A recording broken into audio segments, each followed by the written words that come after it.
बिस्मिल्लाहिर्रहमानिर्रहीम। अस्सलाम वालेकुम डियर स्टूडेंट्स। अब हम सॉल्व करेंगे second set 2023 model paper second set.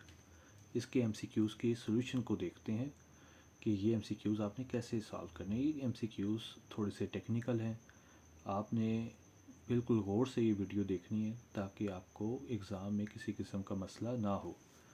इसके पहले एमसीक्यूज़ की तरफ बढ़ते हैं। पहले एमसीक्यूज़ में कहा गया है, if the pressure of a gas initially at 760 millimetre Hg is increased to 1520 millimeter mercury, then volume of the gas will change from 2 decimeter cube to। आपको दो प्रेशर बता दिए गए हैं, एक P1 दूसरा P2। Initial pressure, final pressure. आपको initial volume V1 बता दिया गया है और आपसे पूछा जा रहा है, आपसे डिमांड की जा रही है कि आप सेकंड वॉल्यूम, फाइनल वॉल्यूम बताएं। इसके लिए आपको बॉयल्स लॉ की एप्लीकेशन में जो फार्मूला मौजूद है P1 V1 is equal to P2 V2, ये आपने अप्लाई करना है। आपने फाइनल वॉल्यूम निकालना है, इसलिए आप P1 V1 को इसी साइड पे रखेंगे और P2 को यहाँ पे शिफ्ट कर देंगे। यहाँ पे ये न्यूमरेटर में है, मल्टीप्लाई हो रहा है, इधर आपके डिनोमिनेटर में आ जाएगा। P1 की वैल्यू आप पुट करेंगे 760, P1 760 हो गया। V1 2 डेसीमीटर क्यूब 2 इसकी आपने वैल्यू पुट कर दी और P2 की वैल्यू आपने पुट कर दी 1520। 760 जब 2 से मल्टीप्लाई होगा तो क्या आंसर आएगा 1520। ऊपर भी 1520 और डिनोमिनेटर पे भी 1520, तो ये आपस में कैंसिल हो जाएंगे और फाइनल वॉल्यूम आपका 1 डेसीमीटर क्यूब आ जाएगा। तो इसका आंसर क्या हो गया 1 डेसीमीटर क्यूब। बस आपने फार्मूला याद रखना है और ये फार्मूला जैसे ही आप अप्लाई करेंगे तो आपका आंसर आ जाएगा। इसके बाद देखें सेकंड एमसीक्यू। सेकंड एमसीक्यूज़ में आपसे कहा जा रहा है the temperature at which vapour pressure of a liquid becomes equal to atmospheric pressure is called boiling point. ये तो आपको बॉइलिंग पॉइंट की डेफिनेशन आपने याद भी करनी है, वो बता दी गई है। The boiling point of water on the top of mount Everest is. ये आपका नॉलेज बेस्ड एमसीक्यू है और आपसे सिर्फ पूछा जा रहा है कि माउंट एवरेस्ट पे वाटर कौन से टेम्परेचर पे बॉयल होगा। ये आपको पता है कि वाटर 70 डिग्री सेंटीग्रेड पे बॉयल होगा, क्योंकि माउंट एवरेस्ट पे जो प्रेशर है वो सिर्फ और सिर्फ 34 किलो पास्कल रह जाता है। प्रेशर कम होने की वजह से जो वाटर है वो जल्दी बॉयल हो जाता है। थर्ड एमसीक्यूज़ है identify from the following solvents which one is polar and can dissolve compounds having hydrogen bonding.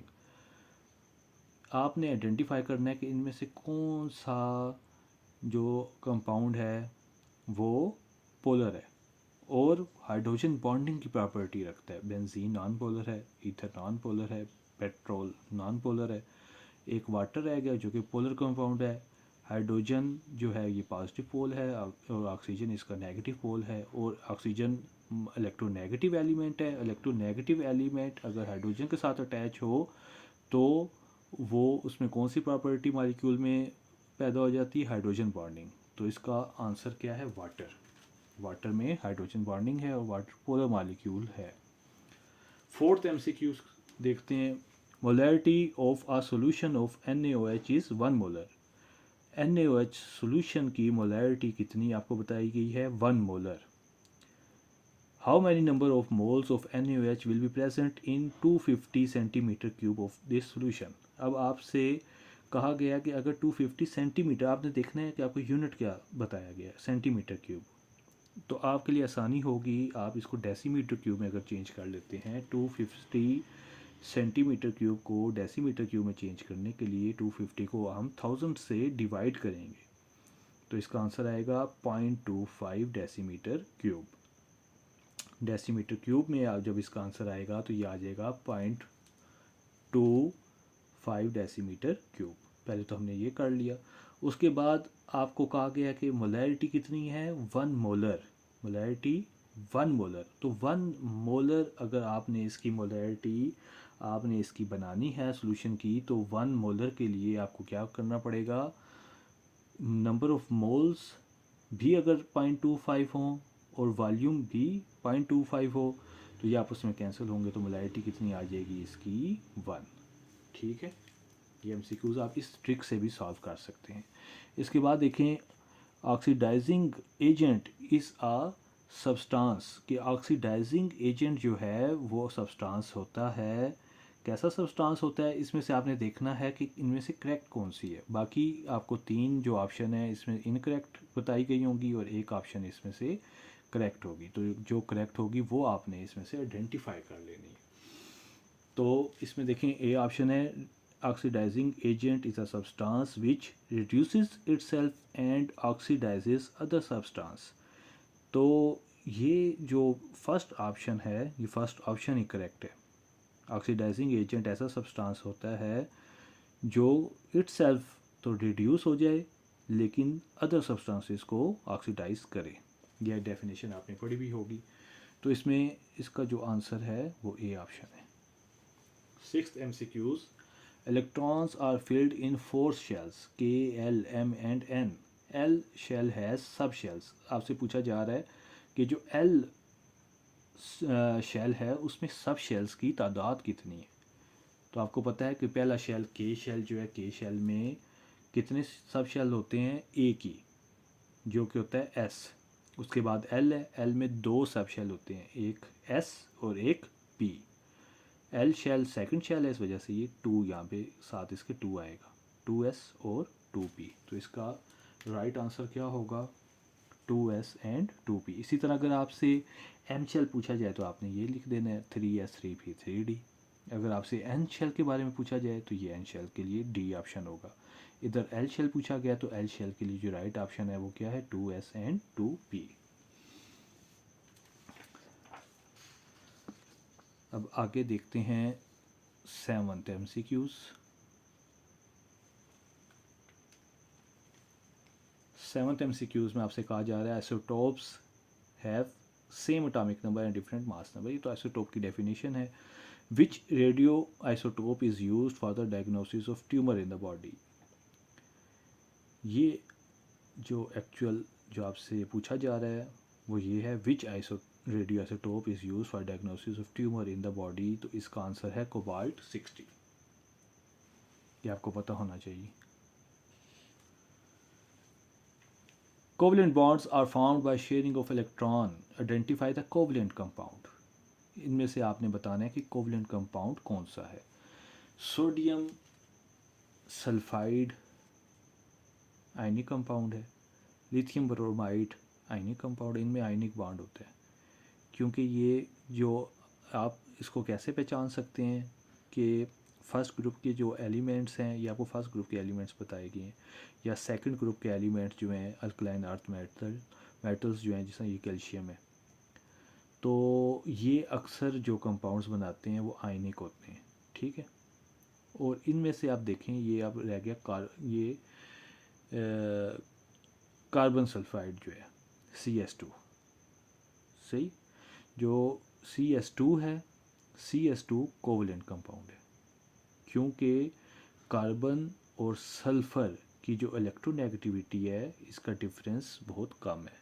Carbon और सल्फ़र की जो इलेक्ट्रोनेगेटिविटी है, इसकी इलेक्ट्रोनेगेटिविटी का डिफरेंस इंतहाई कम है। ये इंतहाई कम होने की वजह से इनके दरमियान जो बॉन्ड होता है वो कौन सा बॉन्ड होता है, कोवलेंट बॉन्ड। इसका राइट ऑप्शन है CS2।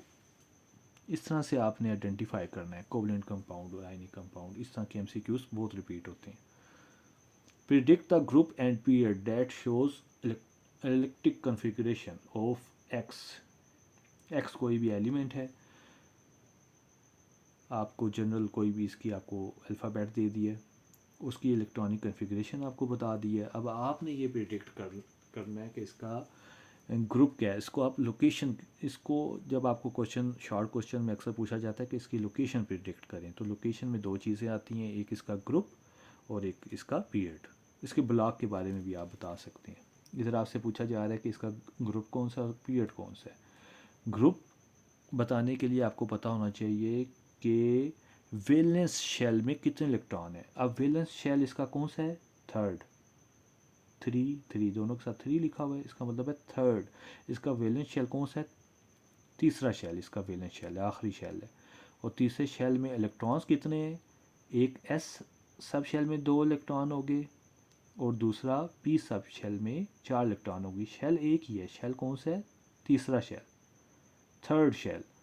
थर्ड शेल में टोटल इलेक्ट्रॉन्स कितने हो गए? 2+4, 2+4 6। इसका मतलब है इसका ग्रुप नंबर क्या होगा? 6। 6 किधर है? यहाँ पे ये देखें 6A।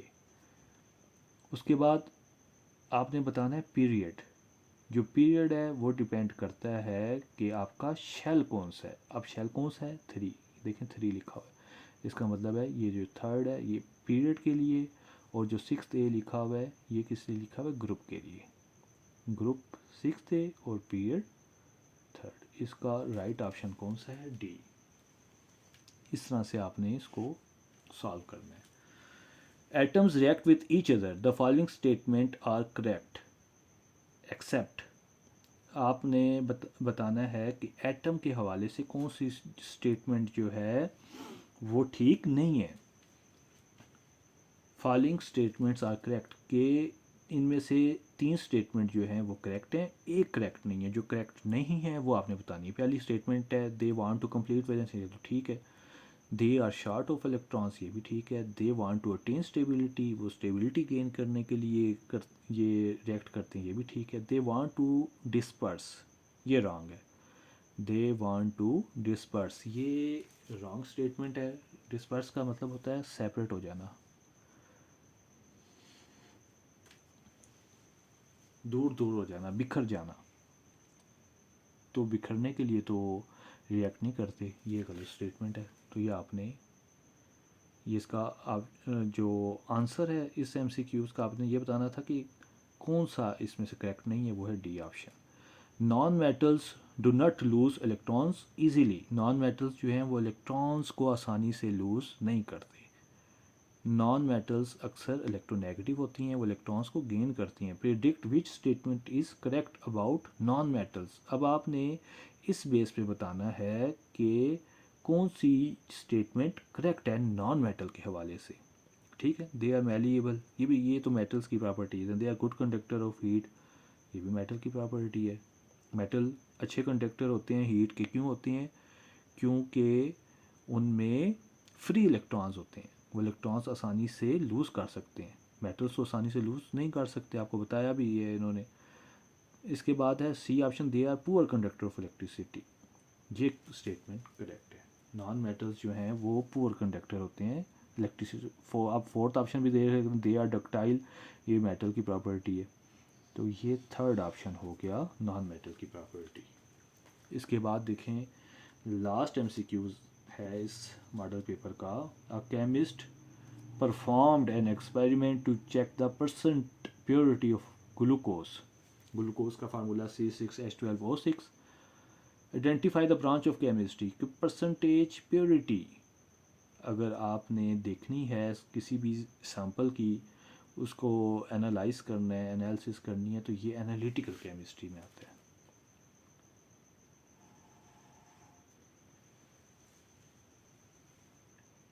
ये हमारे MCQs यहाँ पे ख़त्म हो गए। उम्मीद है आपको आज की वीडियो अच्छी लगी होगी, अच्छी समझ आई होगी। नेक्स्ट वीडियो के लिए जो चैनल है मेरा, इसको सब्सक्राइब करें, उसको फॉलो करें।